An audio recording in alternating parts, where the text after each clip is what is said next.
Juízo e salvação são duas palavras que resumem a mensagem dos profetas bíblicos.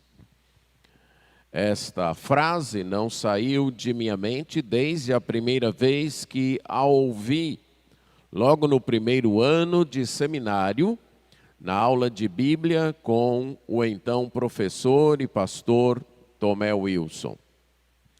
E cada vez que estudo a Bíblia, especialmente a mensagem dos profetas, posso comprovar o acerto da frase.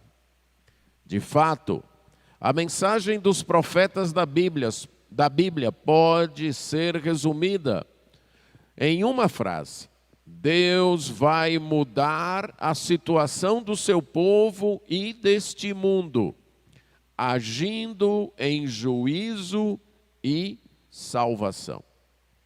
A ação de Deus para cumprir finalmente o seu plano e o seu propósito para este mundo exige, ou será, melhor dizendo, em juízo e salvação.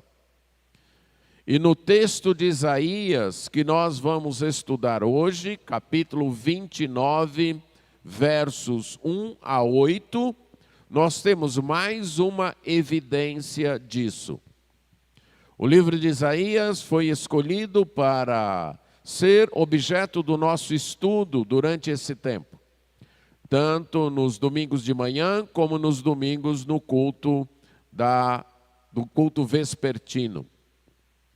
O livro contém as profecias proferidas pelo profeta Isaías entre os anos 740 e 686 a.C.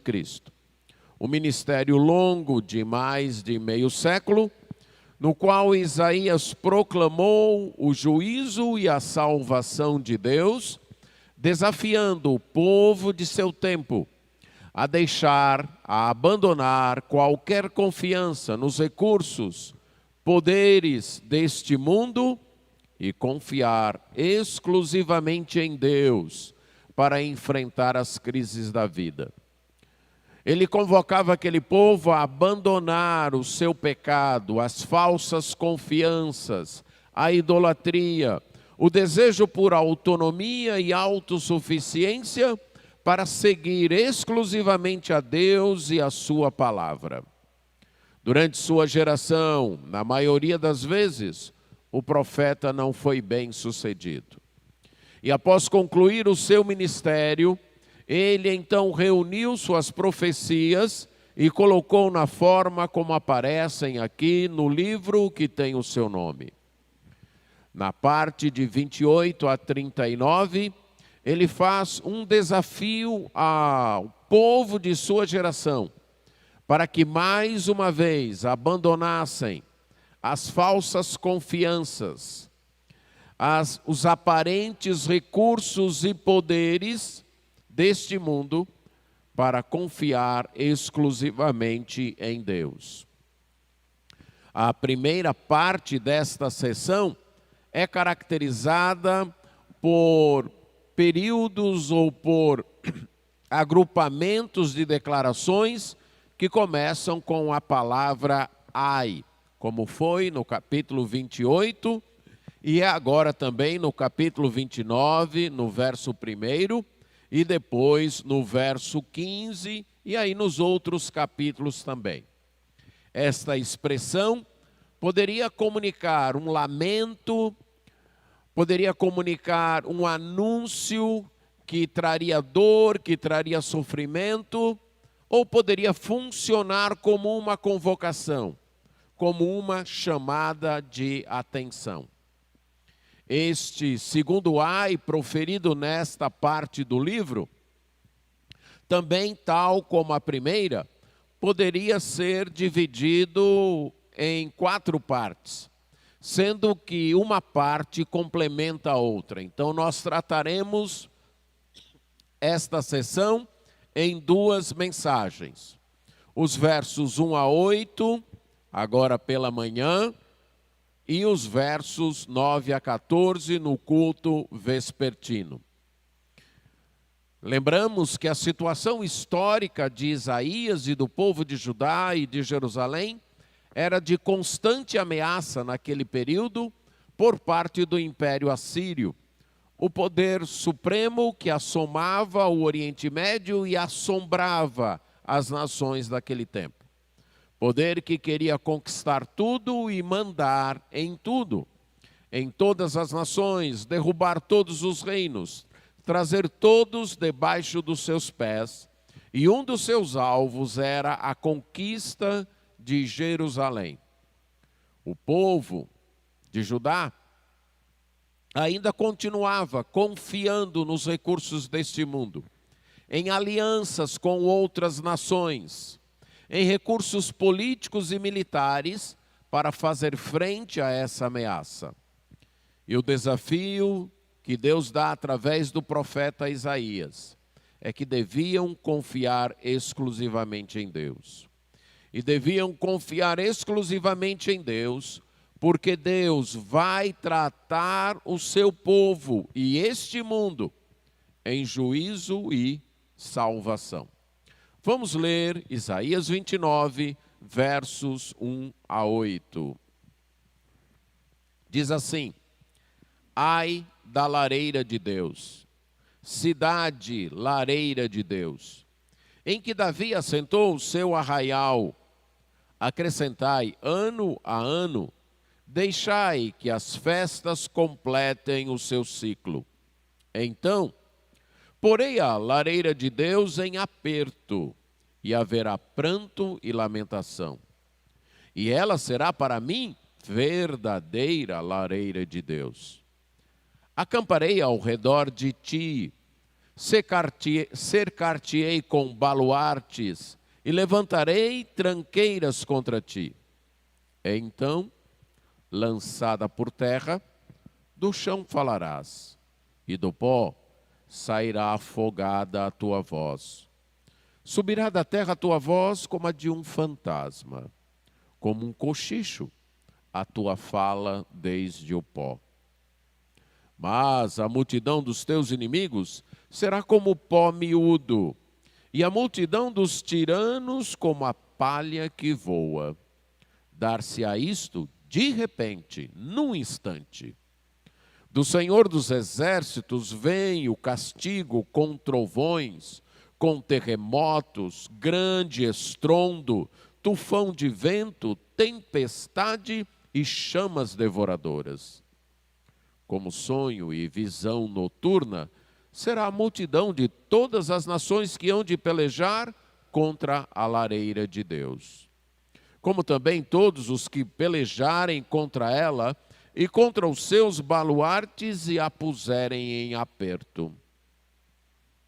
Será também como o faminto, que sonha que está a comer, mas, acordando, sente-se vazio. Ou como o sequioso, que sonha que está a beber, mas, acordando, sente-se desfalecido e sedento. Assim será toda a multidão das nações que pelejarem contra o monte Sião. Vamos orar. Senhor, que a tua graça venha ao encontro das nossas necessidades, ilumine as nossas mentes e nos capacite a compreender, amar e viver a tua palavra. Isso nós pedimos em nome de Jesus. Amém. Deus tratará o seu povo com juízo. Nesse texto, Isaías usa uma palavra para designar a cidade de Jerusalém, a capital do reino de Judá. Cidade onde ele vivia, cidade que mais ou menos uns 200 ou 200 e poucos anos antes, talvez perto de 300 anos antes da existência de Isaías, fora conquistada pelo rei Davi e transformada na capital do reino de Israel. Era uma cidade antiga, uma cidade que, na época de Isaías, já devia ter mais de 2.300 anos. Uma cidade que, já na época de Abraão, teve um rei famoso, Melquisedeque, que também era sacerdote do Deus Altíssimo.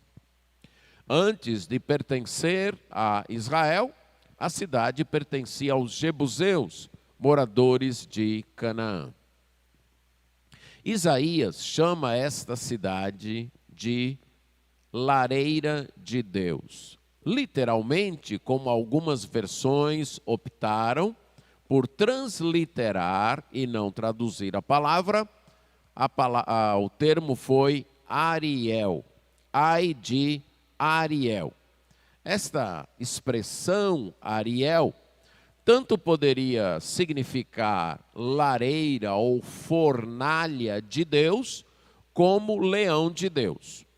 O contexto nos indica que é o primeiro sentido que Isaías tem em mente, de ser uma lareira, uma fornalha. Um lugar onde o fogo queimava. Aqui, Isaías tem em mente, com base no uso que o profeta Ezequiel vai fazer posteriormente, em Ezequiel 43, 15 e 16, ele tem em mente aquela parte do altar de holocausto que havia no templo. No templo havia o altar de holocausto, que era o primeiro móvel, o primeiro objeto que um adorador que chegasse ao templo avistaria. Naquele altar havia em cima, então, um local com uma tela, uma espécie de grade, semelhante às grades de churrasqueira, só que bem grande, colocado onde o animal era posto em cima daquela grade. E abaixo daquela grade havia uma fornalha, onde era colocado a lenha e o fogo para queimar o sacrifício, para queimar o animal. E embaixo havia um depósito onde cairia a gordura e as cinzas, e depois aquilo era limpo. Isaías tem em mente esta parte do meio, e através dela ele se refere a todo o altar, onde o fogo queimava, onde a lenha ardia para queimar o holocausto. Ele está aqui usando uma figura de linguagem chamada paranomásia, que é uma figura de linguagem caracterizada pela utilização de palavras com significados diferentes, mas que podem ser escritas ou pronunciadas, tenham sons semelhantes. Usando este recurso, ele se refere a Israel, a nação de Israel, ao povo de Deus, que é chamado então aqui de fornalha de Deus. O altar do holocausto ali no templo também tanto servia, melhor dizendo, de símbolo da misericórdia de Deus, como de símbolo do juízo de Deus. Naquele altar era realizada a expiação dos pecados, a penalidade pelo pecado do povo. Naquele altar, animais eram sacrificados como um pagamento estipulado pelo próprio Deus, uma penalidade estipulada pelo próprio Deus, pelo pecado das pessoas. Então, a justiça de Deus era executada naquele altar. O animal, então, depois de degolado, de ter sua pele retirada, era colocado ali em cima, o fogo era aceso e ele era consumido pelas chamas. Era uma evidência do juízo de Deus contra o pecado humano, mas também era uma evidência da misericórdia de Deus. Para não destruir o pecador, Deus havia estipulado naquela dispensação este meio, este modo, para que o pecado do seu povo fosse pago, fosse penitenciado, fosse penalizado, até que o verdadeiro sacrifício, o do seu Filho, o Senhor Jesus Cristo, fosse realizado.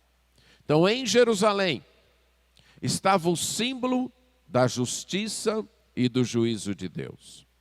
Mas como aquela cidade e aquele povo estava desprezando os mandamentos de Deus, estava recusando confiar única e exclusivamente em Deus, Deus faria de toda a cidade uma fornalha. Deus faria de toda a cidade uma lareira, onde as chamas do seu juízo iriam arder. E o que seria queimado não seriam os sacrifícios. O que seria consumido não seriam os animais, mas os habitantes da cidade. No primeiro versículo, após de pronunciar este ai contra Jerusalém, chamando-a então de fornalha, onde o juízo de Deus iria queimar e iria arder, ele faz questão de mostrar que está se referindo a Jerusalém, quando diz que foi a cidade na qual Davi se acampou em redor. E você pode conhecer essa história lá em 1 Samuel, quando o rei Davi, depois de solidificar o reino, acampou-se contra Jerusalém, ao redor de Jerusalém, para conquistá-la, para fazer dela a capital do seu reino. Então essa cidade contra a qual Davi se acampou, a profecia está falando contra ela. E diz: deixe correr os anos, deixe correr o ciclo das festas. Uma das maneiras como o povo de Judá marcava o calendário era através das festas. A festa da Páscoa, a festa dos pães asmos, a festa das primícias, a festa dos tabernáculos. Como ainda hoje é costume, num passado recente era um costume mais intenso, de se marcar o ano através das comemorações, o Natal, o Ano Novo, a própria Páscoa e os dias considerados santos e assim por diante. Então, usando este modo de marcar o tempo que era utilizado pelo povo, estabelecido inclusive pelo próprio Deus nos livros de Êxodo, Levítico, Números e Deuteronômio, Deus está como que dizendo: deixe o tempo passar. Pode deixar o tempo passar. Pode deixar o ano passar. Pode deixar esse ciclo de festas acabar. Mas então, eu vou colocar Ariel, a lareira de Deus, a cidade de Jerusalém em aperto. Sim, eu virei contra ela. A palavra aqui, colocar em aperto, a expressão colocar em aperto, é a ideia de colocar em apuros. É a ideia de causar sofrimento, causar aflição.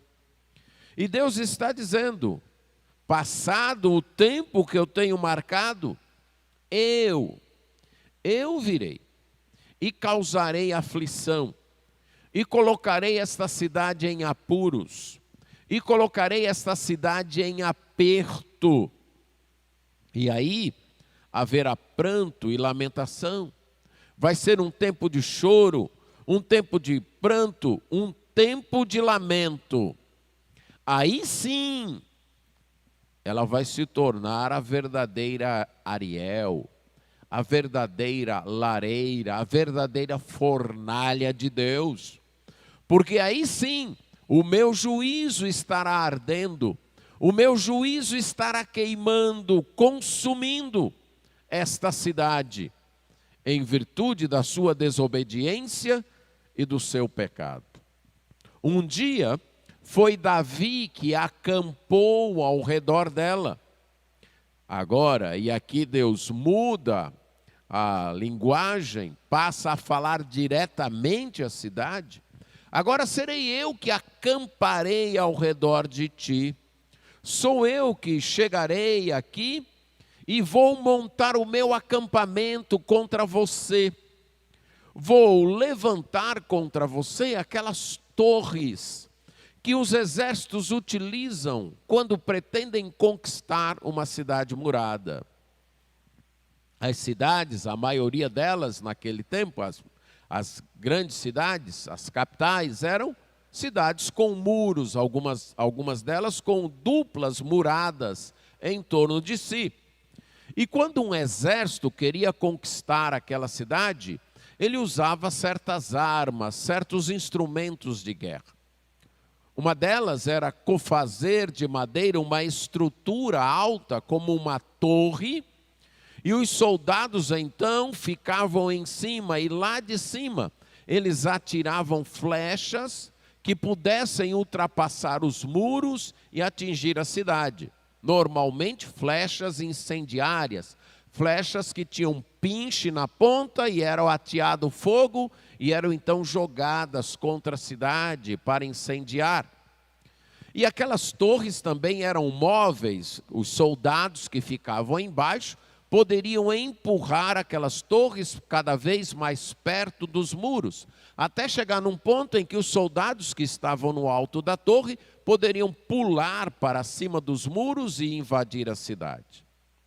Também havia outros instrumentos utilizados contra a própria murada, que eram feitos muitas vezes de toras de madeira, que eram colocados também sobre rodas e iam batendo contra os muros. Vários soldados pegavam então ou empurravam aquelas toras de madeira e ficavam batendo várias vezes contra o muro para enfraquecer, para abrir uma brecha, para abrir um espaço através do qual eles pudessem invadir a cidade. E Deus então está dizendo: será isso que eu vou fazer contra você, Ariel?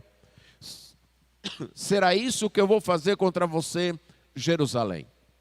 Eu vou levantar as minhas torres, as minhas fortalezas, os meus baluartes. Vou trazer então as minhas máquinas de guerra que baterão contra você para derrubar.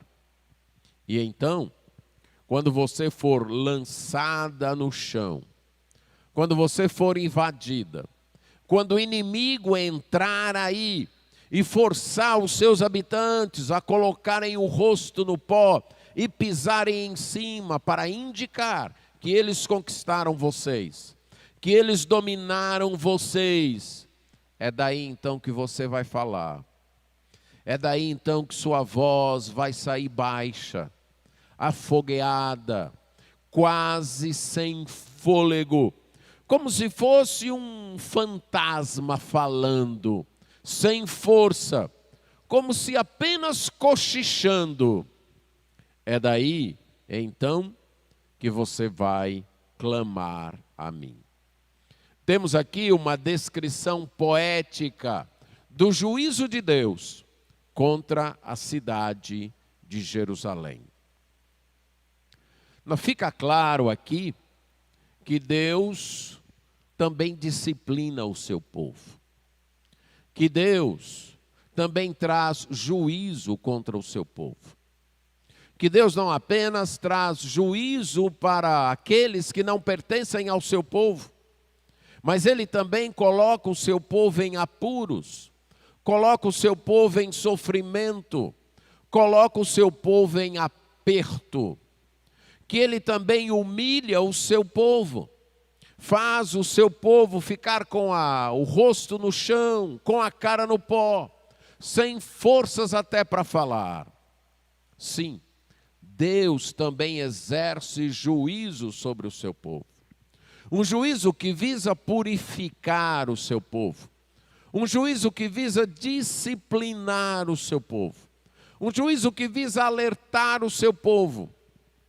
A purificação é vista em termos de afastar, de tirar do meio do seu povo aqueles que de fato não pertencem ao seu povo. Mas a purificação também fala de trabalhar no coração daqueles que são povo de Deus, para retirar destes corações as falsas confianças, os erros que ainda se mesclam com a verdade durante sua caminhada neste mundo. Sim, Deus exerce juízo contra o seu povo também. Deus coloca o seu povo em apuros. Deus permite e até envia o sofrimento contra o seu povo, para que esse povo se volte para Ele, para que esse povo abandone a arrogância, o senso de autonomia, o senso de autossuficiência, e se reconheça dependente de Deus, e se humilhe diante de Deus. Na prosperidade, muitas vezes o povo de Deus esquece que é dependente. Muitas vezes o povo de Deus esquece qual a sua missão neste mundo. A missão de representar Deus. A missão de proclamar o nome de Deus.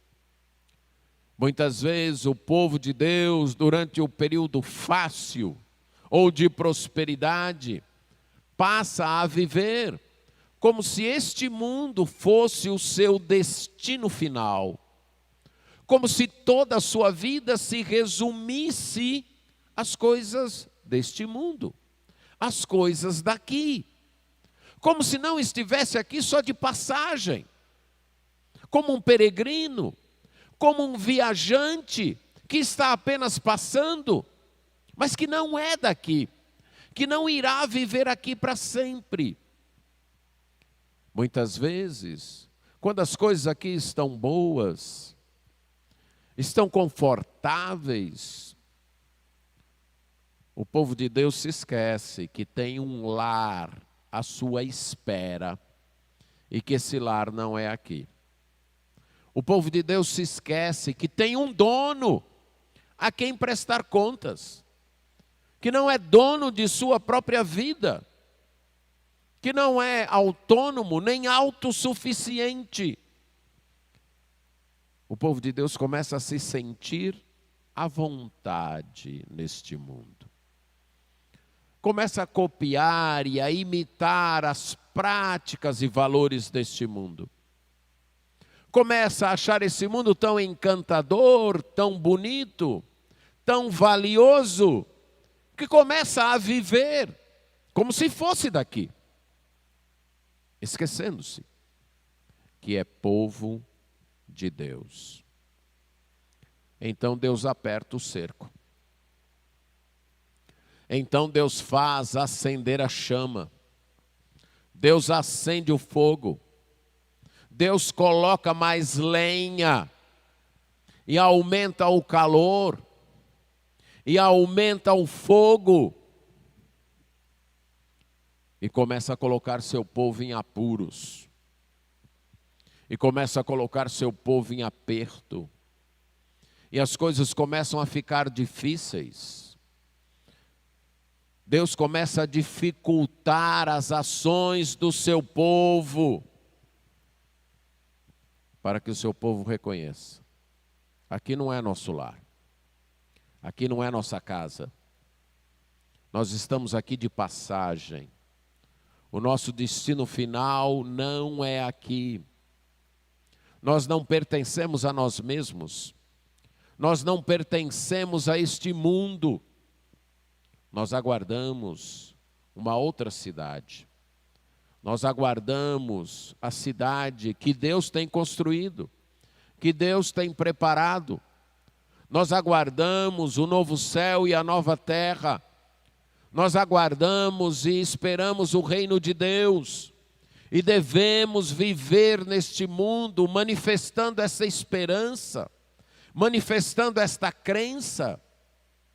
Mas quando nós vivemos aqui, nos agarrando às coisas, como se fossem de extremo valor, como se nossa vida dependesse daquilo, quando nós vivemos aqui brigando por qualquer mesquinharia, nos irritando pelas pequenas coisas da vida, nos deixando dominar pela ansiedade, pelo pânico, por causa de coisas pertencentes à vida aqui, nós estamos negando nossa fé, nós estamos negando nossa esperança, nós estamos dizendo que o que tem valor são estas coisas pelas quais brigamos, nas quais nos agarramos, pelas quais ficamos ansiosos, preocupados, que nos assustam e nos assombram se viermos a perdê-las.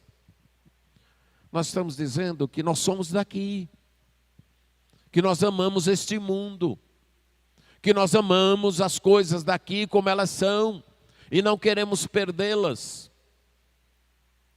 E que Deus é apenas algo que nós pronunciamos. Como posteriormente o próprio Deus vai falar através do profeta. Nós adoramos a Deus apenas de boca, apenas de lábios, como na mensagem de hoje à noite vamos ver. Mas o coração de fato está longe dele. O coração está aqui. O coração está nas coisas daqui. Nós podemos até cantar, falar, mas é só boca, mas é só lábios. O coração está longe. Quando a situação está assim, Deus então coloca o seu povo em apertos. Deus coloca o seu povo em apuros. Deus faz acender a fornalha. E o objetivo da fornalha é purificar o povo. É queimar estes valores. É queimar estes falsos amores.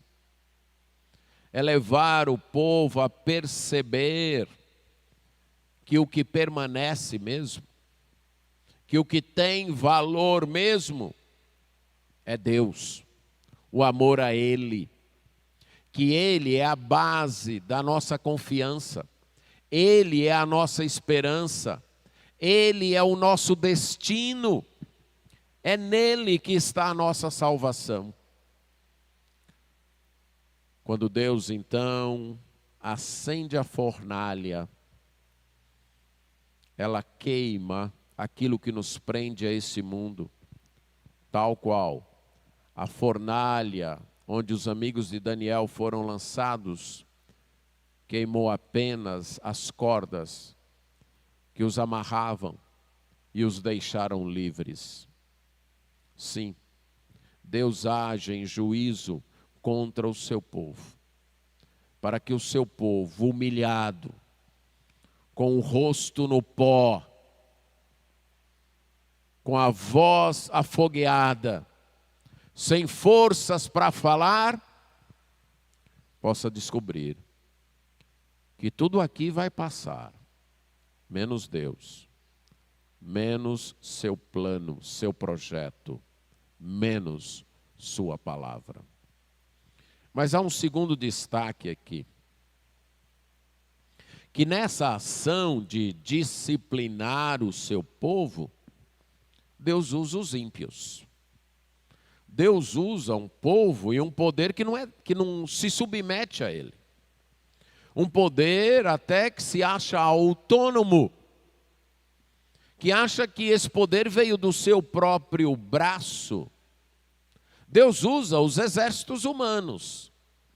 Quando Deus disse assim para a cidade de Jerusalém, no verso 3, eu vou acampar ao teu redor.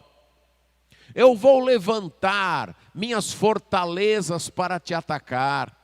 Eu vou trazer minhas armas de guerra para bater no teu muro. Eu vou fazer isso. Evidentemente que nós não cremos, e nem Isaías cria, e nem o povo, de que seria o próprio Deus que viria do céu e Ele mesmo faria isso. Mas que Ele utilizaria as nações daquele tempo, foi isso que Ele fez.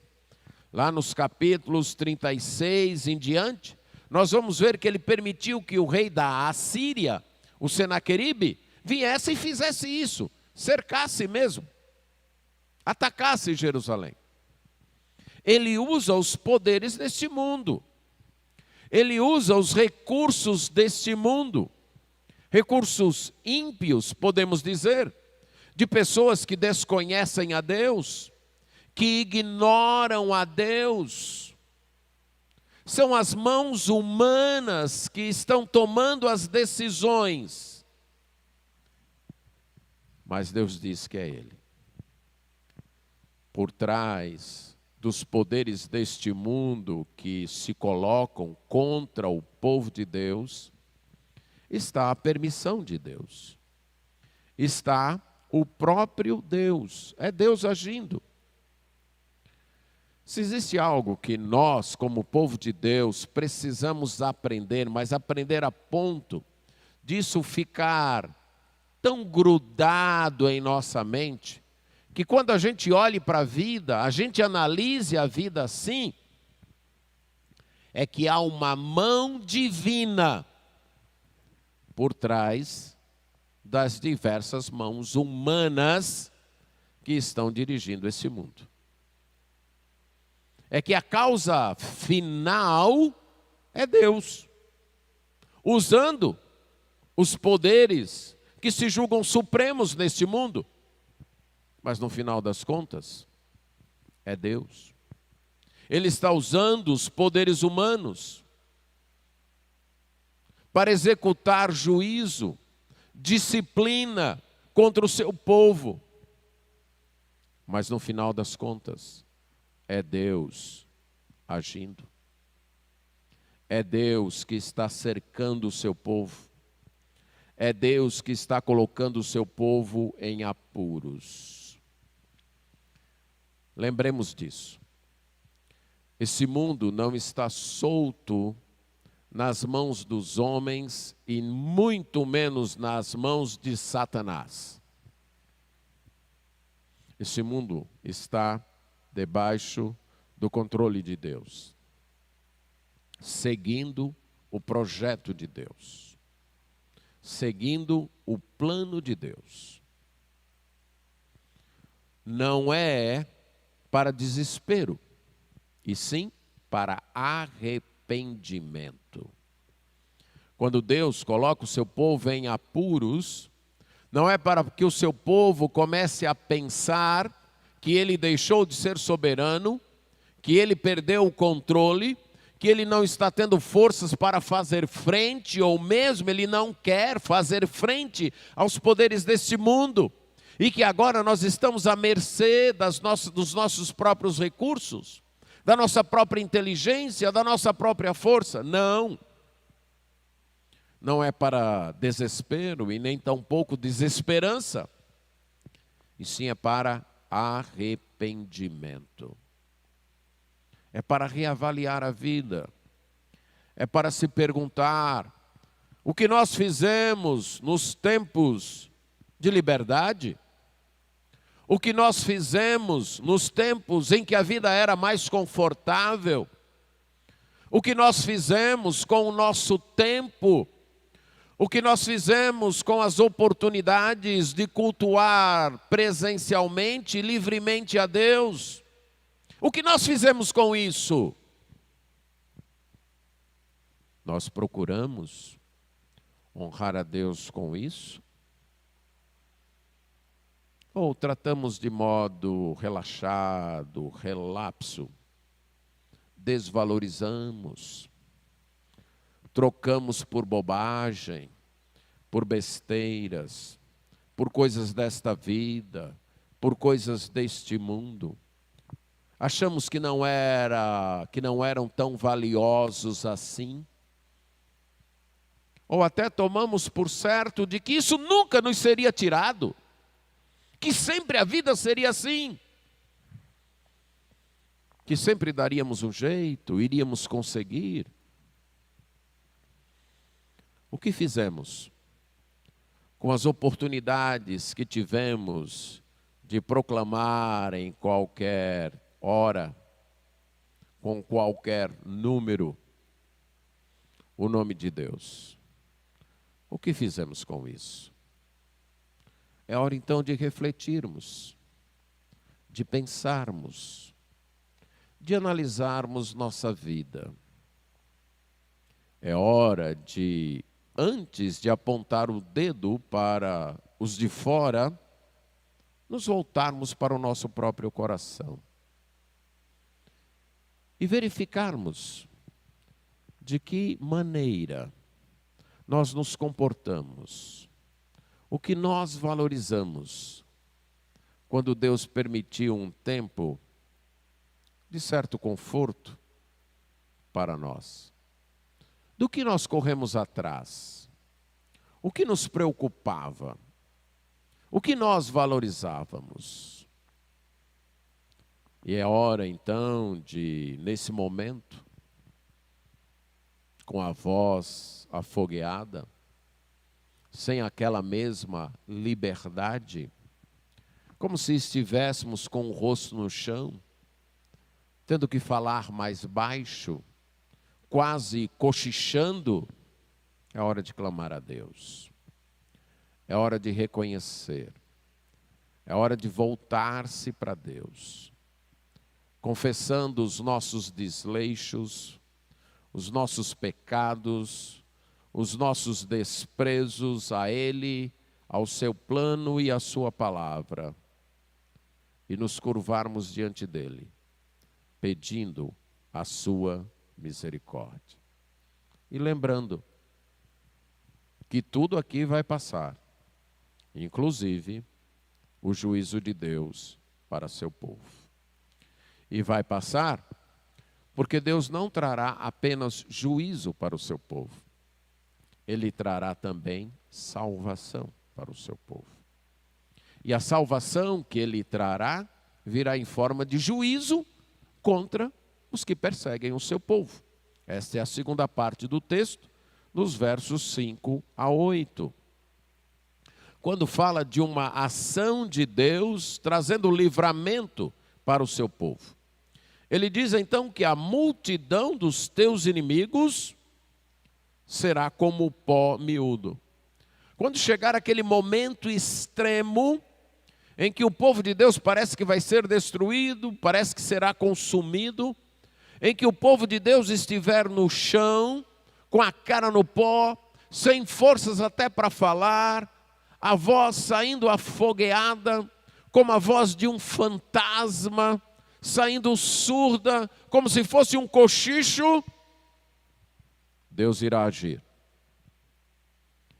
E diz que a multidão dos inimigos de Deus será transformada como um pó miúdo.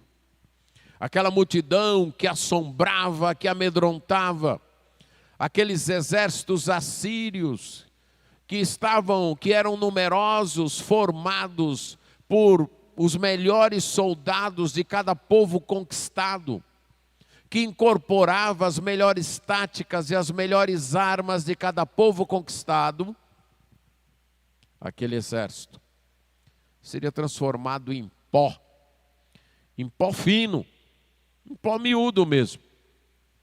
E a multidão então dos rebeldes, dos tiranos, aquela agitação, aquela horda que causava todo o alvoroço, tumulto e estrondo, seria como palha, se tornaria como palha levada pelo vento.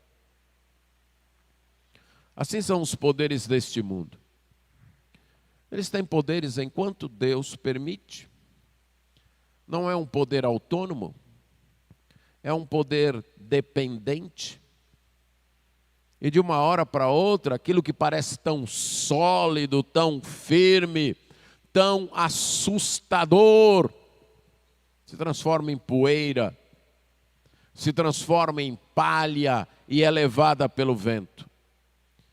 E foi dito aqui para o povo de Judá que Deus faria isso de repente, num instante, algo que eles nem estavam esperando, de forma surpreendente, Ele agiria, pegaria todos de surpresa.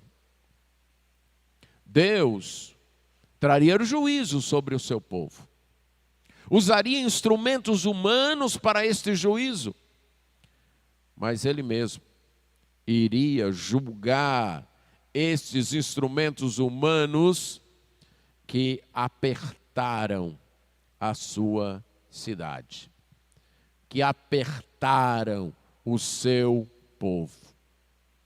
Ele os transformaria em pó e em palha de modo repentino. E ele faria isso porque ele é o Senhor dos exércitos. Ele é o supremo poder. Ele é aquele que está no controle de tudo e de todos. Ele é aquele que não está submisso nem sujeito a nenhum outro poder. É Ele quem estabelece os poderes deste mundo. Pelo tempo que Ele quiser, levanta e os derruba. Como o rei Nabucodonosor teve que reconhecer na própria pele, conforme Daniel capítulo 4. É Ele que está no controle da história. Os poderes humanos atuam apenas de forma secundária, mas a causa final é Deus. E Deus há de visitar, de se manifestar. E as expressões utilizadas aqui no verso 6, vem o castigo destas pessoas com trovões, terremotos, grande estrondo, tufão de vento, tempestades e chamas devoradoras. A fornalha que estava ardendo em Jerusalém se voltaria agora contra os seus inimigos. Chamas que os devorariam. E toda essa linguagem aqui apareceu no Sinai, quando Deus se manifestou para Moisés e para o povo. É linguagem das manifestações de Deus, das teofanias. É como se Deus estivesse dizendo: eu mesmo vou agir e vou deixar claro que sou eu que estou agindo. Deus tem seu tempo. E na hora que Ele quiser, basta um momento, basta um piscar de olhos para Ele derrotar os inimigos. A última palavra não será a palavra de nenhum poder humano, por mais supremo que ele se acredite ser. A última palavra será a palavra de Deus. Esta será a última palavra. Compete ao povo de Deus confiar nele e aguardar. Confiar nele e esperar. Porque ele sim é o Senhor dos exércitos. Ele dará a última palavra contra os poderes deste mundo. Os poderes que cercam o povo de Deus. O povo de Deus, novamente repito, deve voltar-se para o seu próprio coração, em reflexão, e ver o que precisa ser consertado, o que Deus quer nos corrigir, e confiar os poderes inimigos nas mãos de Deus. Porque Deus, no tempo dele, há de agir. E esses poderes humanos ficaram frustrados. A sua ação é comparada a um sonho, a uma visão que alguém tem à noite. A luta das pessoas, dos inimigos do povo de Deus contra o povo de Deus, é visto como um projeto que é até visto, sentido, mas não é concretizado. Não passa de um sonho, não passa de uma visão noturna,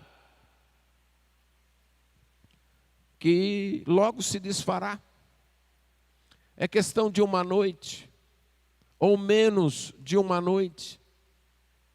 Como um sonho, como uma visão noturna, assim será a multidão de todas as nações que estão a pelejar contra a lareira de Deus, contra o altar de Deus. Sim, que estão aí com os seus baluartes, com as suas fortalezas, e puseram em aperto. E aqui é bem interessante ver o contraste na linguagem que Deus faz, na linguagem de Deus. No verso 3, quando fala do juízo contra o seu povo, Deus diz que Ele mesmo levantaria os baluartes e as tranqueiras, as armas para atacar o seu povo. Mas aqui, quando a palavra é de juízo contra os ímpios, contra os que estão contra o seu povo, ele diz que esses baluartes, que estas fortalezas, que essas armas são deles. E que Deus vai tratar com elas. E que tudo aquilo vai passar, porque é apenas um sonho. E só vai ficar frustração. E é interessante a linguagem aqui. É como alguém que foi dormir com fome. E durante a noite ele sonha que está comendo. E ele até se alegra, porque naquele sonho a sua fome foi saciada. E ele se vê provando as comidas deliciosas. E ele se vê alegrando-se naquela mesa farta. E ele diz, agora sim eu estou matando minha fome. E aí ele acorda e percebe que o seu estômago continua vazio. E percebe que continua com fome. Que aquilo foi apenas um sonho. Ou alguém que foi dormir com sede. E aí durante o sono, ele sonha que está a beber um delicioso e refrescante copo d'água. E ele sente o prazer daquela água. Quando ele a pega e sente como ela está fresca, límpida. Ele a sente nos lábios, na boca. Ele a sente descer por sua garganta, descedentando. E ele pode então se alegrar e dar um sorriso de satisfação e dizer, agora sim, fui descedentado. E então ele acorda e descobre que a garganta continua seca, que a boca ainda está pegando, a língua grudando de secura, que os lábios ainda estão ressecados e que não há água nenhuma para beber. Ele continua com sede. De modo poético, metafórico, mas bem ilustrativo e vívido, Isaías nos descreve o que acontece com aqueles que rejeitam Deus, com aqueles que se colocam contra o povo de Deus. Estão famintos e esperam aqui saciar sua fome, encontrar sua satisfação, encontrar seu prazer, encontrar sua realização na vida. Mas uma hora vão acordar e vão se ver de mãos vazias, frustrados, sem nenhuma satisfação, sedentos. E podemos aplicar aqui a todo aquele que tenta viver sem Deus, que tenta encontrar sua alegria e sua satisfação fora de Deus, na desobediência a Deus, no ir contra os princípios da palavra de Deus. E há momentos na vida em que ele de fato acha que está diante de uma mesa farta. É tanto prazer, é tanta alegria, que ele acha, agora sim eu encontrei a vida, agora sim eu vou me fartar, agora sim eu vou saciar minha fome. Mal sabe ele que é apenas um sonho. E que daqui a pouco ele vai acordar e vai descobrir que era apenas uma visão. Que a sua vida continua tão faminta, que ele continua tão insatisfeito como antes. Que do mesmo jeito que ele foi dormir, podemos dizer assim, ele acordou, faminto de alegria, faminto de satisfação, faminto de realização, vazio de felicidade. As pessoas que se colocam contra Deus, que rejeitam sua palavra e seus princípios, em alguns momentos da vida é como se deparassem com um delicioso copo d'água, refrescante, bonito. E aí eles imaginam, agora sim, agora eu vou matar minha sede. Agora sim eu estou descobrindo o que é vida. Agora sim eu estou encontrando satisfação. E ele então entra naquele prazer, naquele estilo de vida, como se fosse tudo o que ele quisesse e precisasse. Até que ele acorda e descobre que não há água nenhuma, que talvez até fosse veneno ou água contaminada. Se descobre mais sedento, mais ressacado, mais frustrado do que antes. Para aqueles que se colocam contra Deus, os prazeres deste mundo são apenas um sonho. São apenas um sonho. Que dá a ilusão de satisfação. Que dá a ilusão de alegria. Que dá a ilusão de saciedade. Mas que quando o sono passa, o sonho acaba, a pessoa se sente desfalecida e sedenta. Isaías diz, assim será com toda a multidão que peleja, que se coloca contra o Monte Sião, que se coloca contra o povo de Deus. A alegria para os que não têm Deus é como um sonho, mas o juízo não. Deus dará a palavra final. Tudo aqui vai passar. Até o juízo disciplinador de Deus sobre o seu povo vai passar.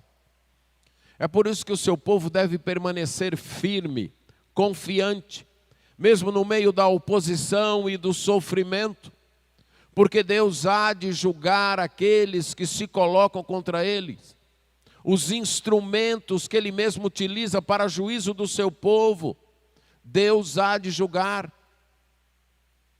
Já aqueles que não fazem parte do povo de Deus,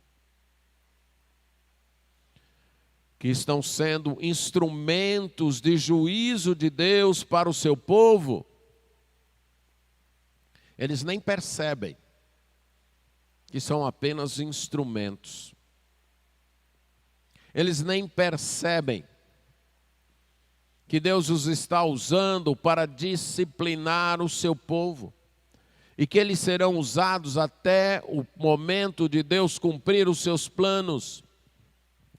Mas quando eles menos esperarem, serão transformados em pó miúdo, em palha levada pelo vento. Eles vão perceber que seus projetos arrogantes foram apenas sonhos, que pareceram bem reais, mas ilusões, visões, que num determinado momento do sonho até lhes proporcionou alguma alegria, alguma satisfação, mas só enquanto sonhavam. Uma hora eles vão acordar e vão descobrir que sua fome, sua sede, sua insatisfação continuam, que seus projetos foram frustrados. Eles nem vão perceber quem causou tudo isso, ou como aconteceu essa frustração, mas irão perceber. Isaías aqui está falando do Império Assírio, de imediato. se referindo muito provavelmente ao rei Senaqueribe, que arrogantemente tentou tomar Jerusalém, causou susto e sofrimento, mas que de repente teve que levantar acampamento e ir embora. E acabou assassinado pelos próprios filhos. Mas o mesmo Deus que atuou na época de Isaías, continua atuando hoje. Devemos nos voltar para os nossos próprios corações. Cada um de nós individualmente e nós coletivamente como igreja, perguntar: o que Deus quer corrigir em nossa vida? O que Deus quer queimar em nós? O que Deus quer consumir em nós? O que há em nós que não agrada a Ele? Que então Ele está nos cercando. E em arrependimento nos voltarmos para Ele, nos apegarmos aos valores da palavra, abandonar os valores, poderes e recursos deste mundo. E aguardar, porque a sentença final, o veredito final será dele, Supremo Juiz, Senhor dos Exércitos. Amém.